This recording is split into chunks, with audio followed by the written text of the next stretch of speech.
Hey everybody, I'm Tim and today we're headed to the pinnacle of class and sophistication. And you're watching Cigars Daily.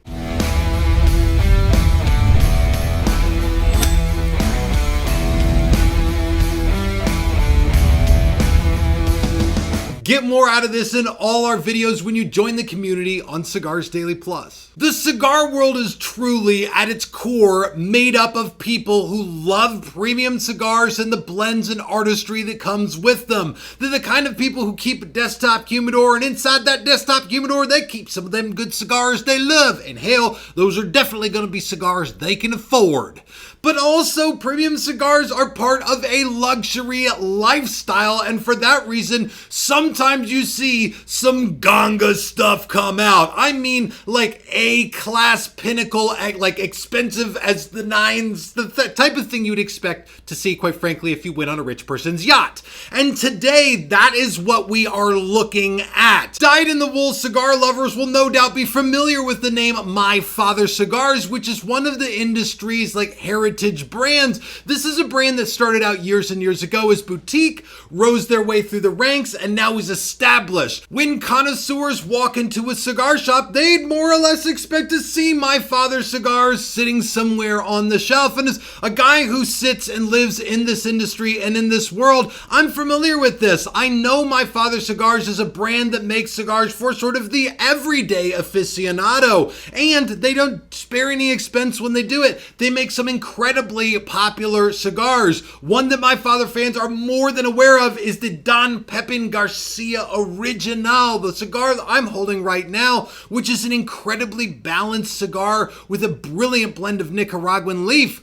At the same time, I troll around the cigar world, and every once in a while I see something that sits above what you'd expect to see in the average person's humidor. Something that is extra luxury, or I guess as the kids would just say, extra. It's the kind of thing where it hits the pinnacle of both quality and price, and for sure, that's what I'm looking at on the desk right here today. I've only seen a few items like this come up in the cigar world. They certainly don't happen all the time. I remember at one point St. DuPont came out with a lighter, maybe it was even a lighter cutter combo, and it looked like the Moonlander. It was just amazing. It was like $10,000 or $12,000. I wanted one so bad, although that's completely outside of my means. It's the kind of things that cause us to want for the stuff that is up there at the very top and that only very few are able to actually afford. Now, it makes good sense to do stuff like this when you hit a pinnacle of your own production, which is what's happened with the Garcia family and My Father Cigars. They have just celebrated 20 years of dominating palates in the cigar industry, and to celebrate, they not only created a Don Pepin Garcia 20th anniversary cigar, they also created 75 of these Ellie Blue 20th anniversary Don Pepin Garcia humidors. And the price is something that will leave you a little bit shocked.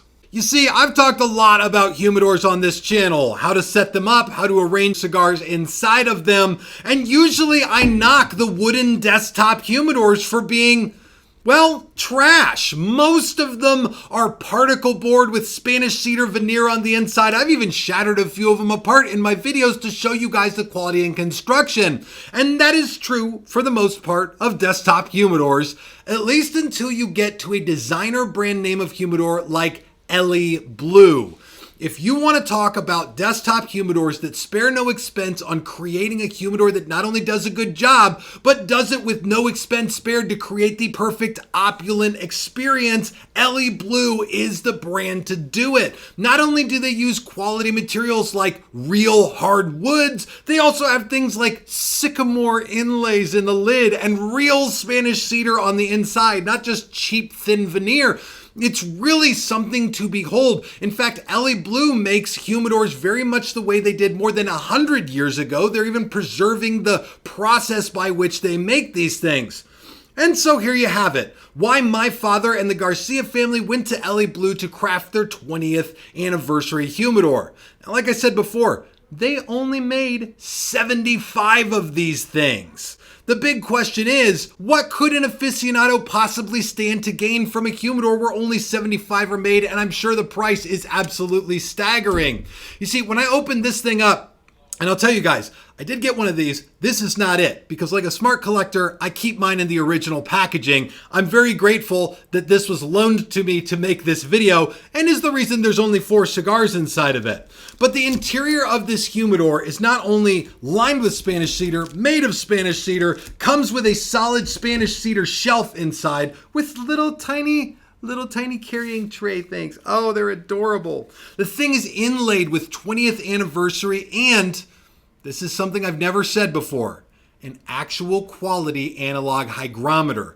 I rip on analog hygrometers a lot. That doesn't mean that they're universally bad. It just means that most of the ones in humidors are cheap ones that come out of China. This one right here, LE Blue, uses top of the line everything to make their humidors, and if I was ever going to trust an analog, it would be something like this. Inside the humidor, they have 3 separate storage compartments for cigars, along with slots in the back for keeping your humidification source, whether you use Boveda or Integra Boost or something like that. They've sort of thought this thing through pretty well from beginning to end. The construction on this is like immaculate. The seams on the inside, on the interior of the lid, you can give it a close look over. You'll never see a gap between the wood. You'll never find an area where that moisture is going to leak out and compromise the storage of cigars. Now, in addition to a humidor that spares no expense on creating an immaculate look and amazing construction, this one also comes coupled with a blend experience in that my father made their Don Pepin Garcia 20th anniversary blend,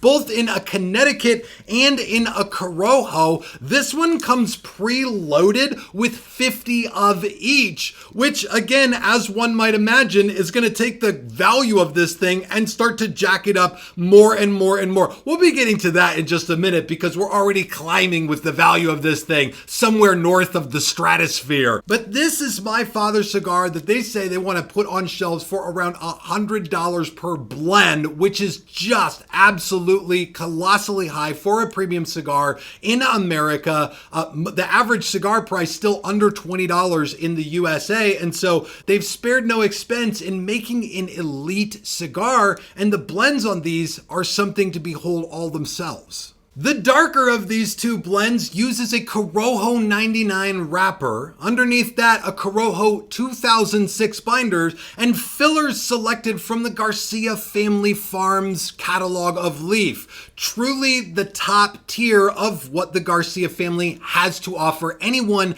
anywhere in the world. They similarly have an Ecuador Connecticut shade blend underneath a very rare Palo del Oro binder leaf, again with Nicaraguan fillers from the Garcia Family Farms. And these cigars aren't available anywhere other than places where the humidor is sitting itself, as the 2 sort of come coupled together. That's one of the magic sets of this.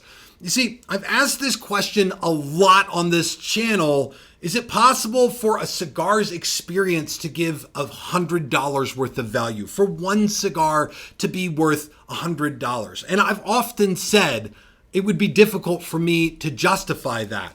At the same time, I caught myself out the other night looking at a menu, shopping over drinks, and I noticed something very specific that has always been a part of life that I've come to expect, that I for some reason have never applied to cigars.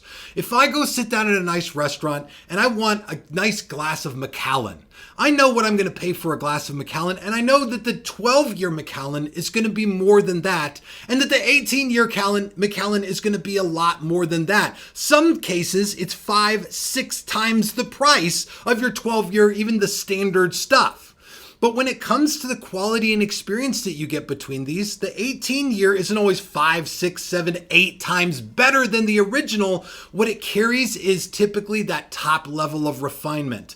With a good quality brand name, you expect to get the bulk of the experience. You expect to get most of the quality that you're going to get.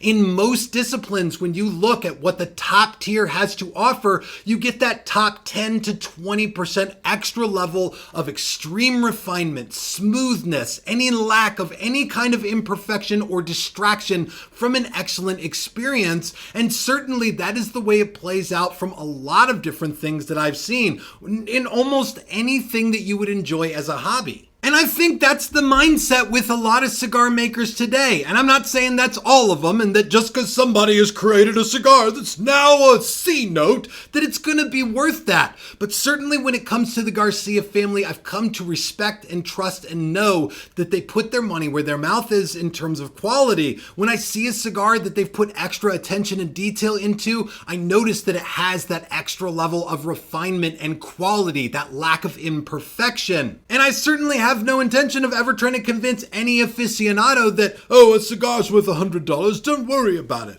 Truthfully, if you look at the world of cigar lovers, you'd find that some of them would never do a cigar that costs as much as a nice steak dinner. And some of them would naturally do that because it seems natural and normal to them. And that's the way that it's always going to be. For me personally, I look at a thing like this and I see an elite piece of cigar history, something that I love, but also the thing runs for about as much as I paid for my Dodge Challenger, and that's a lot of money. But I gotta say, you only celebrate your 20th anniversary one time, so hell, why not go to the nines to do it? My big question for you is this: if you were celebrating 20 years of elite and excellent cigar making, how would you go about doing it? What would be the special thing that you would use to help everybody celebrate right along with you the fact that you're still alive and kicking with a hell of a kick? Drop a comment down below. After 20 years, what should a cigar brand be doing?